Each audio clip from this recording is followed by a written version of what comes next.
man, I hope that everyone who just heard that has actually heard this song before. Really, really hope this is nobody's first time hearing Frankenstein. But regardless, one of the things that we talked about in the last episode was putting things together like this is not only a weird exercise for us, because it might not be the way we always think about music, but it'll give people a new way to hear it in the context of the other songs in the list, right?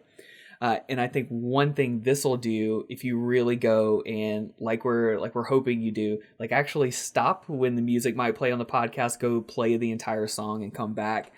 That whole thing we talked about where like the song practically ends, plays a bunch of weird noises that morphs into a beat and then comes back and the song starts again.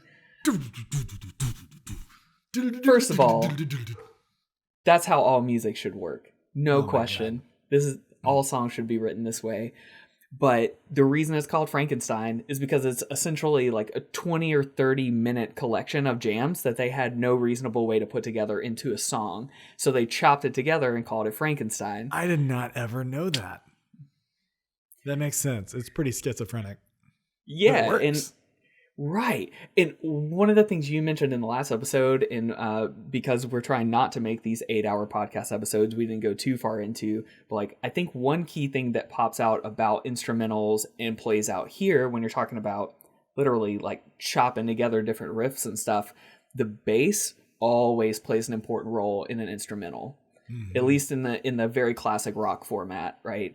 And so like when you go back and listen to the song again, especially if you're a dork and got really excited about the idea that this is a bunch of riffs taped together now, like go back and listen because it does actually feel like totally separate songs duct taped together, but the bass is the thing that carries through and makes sense of the whole thing. And like, to me, that's the kind of stuff I love. Like that's the stuff I want to dive into and listen to over and over again. And there's just a million things I could talk about this song. Did you like Edgar Winter at all? Like when you were growing up, or I don't know now? I think that, so we both grew up on classic rock radio, right? Like the stations in our hometown were Z93 and 96 Rock. Oh yeah. And it was like every weekend I'd be going to travel for baseball games, or like we'd be hanging out at the pool. And it was always 96 Rock, and my dad would always play Name the Artist. So like, I think our cores are pretty different places. Your dad put you on to a lot of stuff that I think my dad maybe thought was kind of nerdy. But we both had like cool classic Southern dad, like put the hand over the shoulder, teach you how to change your oil. And here's Edgar Winter Group, or here's, Led Zeppelin, here's Freebird. It was very similar, but it manifested itself in very different ways because of the personalities of our dads. So all that to say, I always really liked Frankenstein, but it was just like a song on the radio. Like I didn't have like a personal experience with it. 2 extra little tidbits out of this that I think are really fun, and who knows if I'll ever get a chance to talk about this again. But first of all, the original name for the song, which I'm really glad they didn't go with, Double Drum Song, which is... I don't think we'd be talking about it today if it had been called Double Drum Song. But it's again worth paying attention to the percussion in this entire song, because it's not just 2 drummers, it's drums and percussion. Edgar Winter is playing a handful of the different instruments that are recorded here, including some percussion. And like the whole Double Drum Song was like the one thing they wanted to keep was the drum solo, which is insane, and also like one of the coolest parts of the song, right? The other thing we can either thank or blame Edgar Winter for is essentially the keytar. He was actually the first person to strap a synthesizer around his neck, and I don't like. We talk about Imagine the Meeting. Like, I really can't imagine that particular one. Just like, I feel like really, like trapped in by the keyboard. I wonder if I could just like, put it on my neck and walk around with it. Would I feel I'm freer? on my phone on a mountain. Something like that. I mean, Edgar and Johnny Winter, a little bit unusual looking. Super talented, and like rarely in the classic rock conversation, but both of those dudes, man.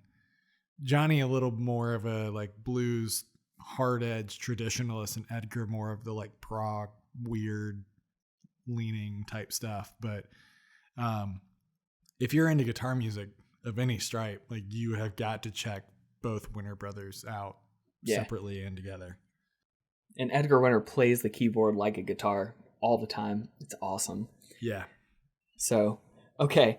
So that's like 30 something years of Frankenstein related information condensed into a few minutes.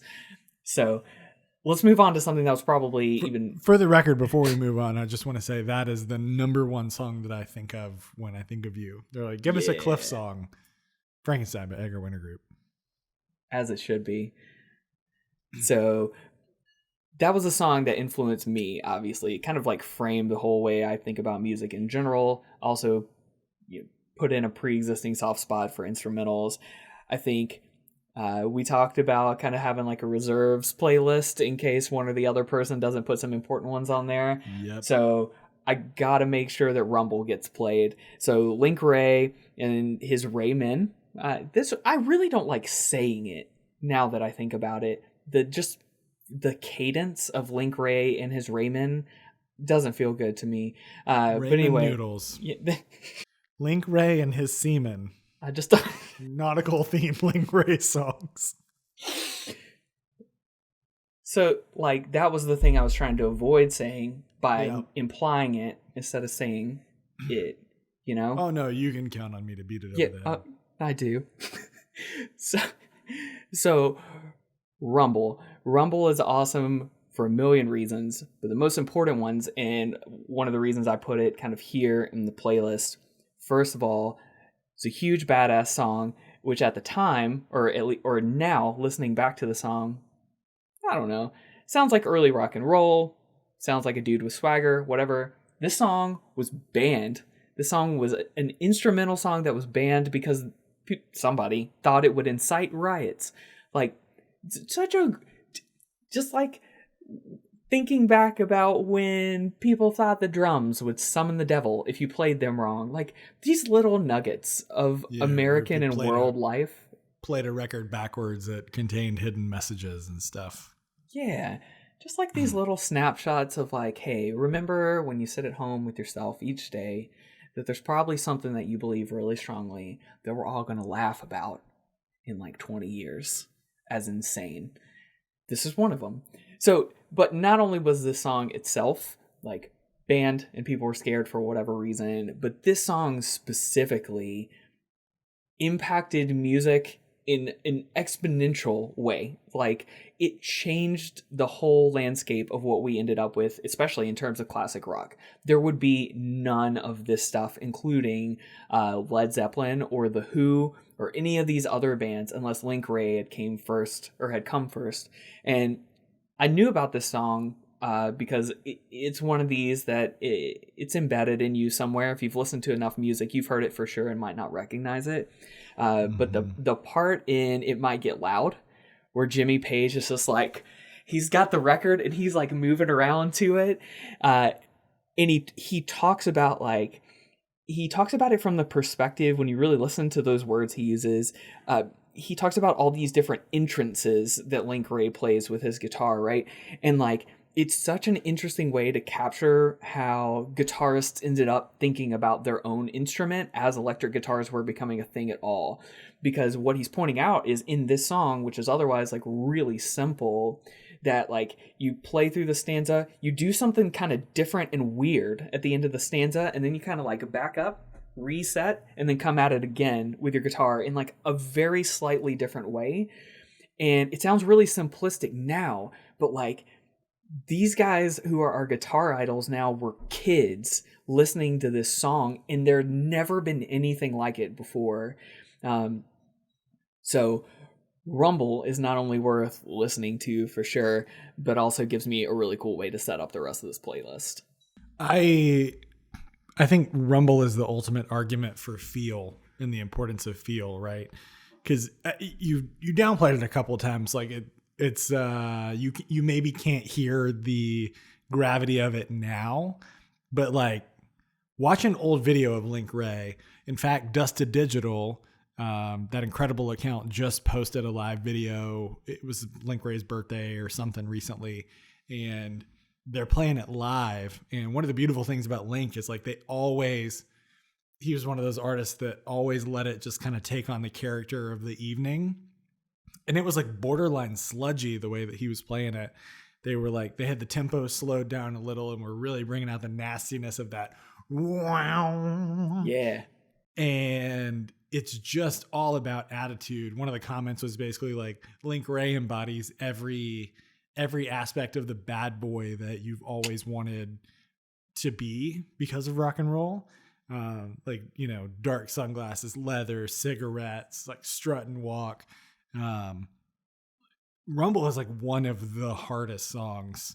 And that's a hill that I would die on because it is so simple and he just puts so much elbow grease into the feel, right? You don't need to overdo the like musical structural flex. He's doing a really simple thing, but he just plays the shit out of it.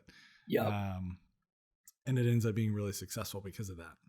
Yep. Literally, the strum direction sounds entirely different because of how much weight he's putting into it. It's just, that song keeps giving.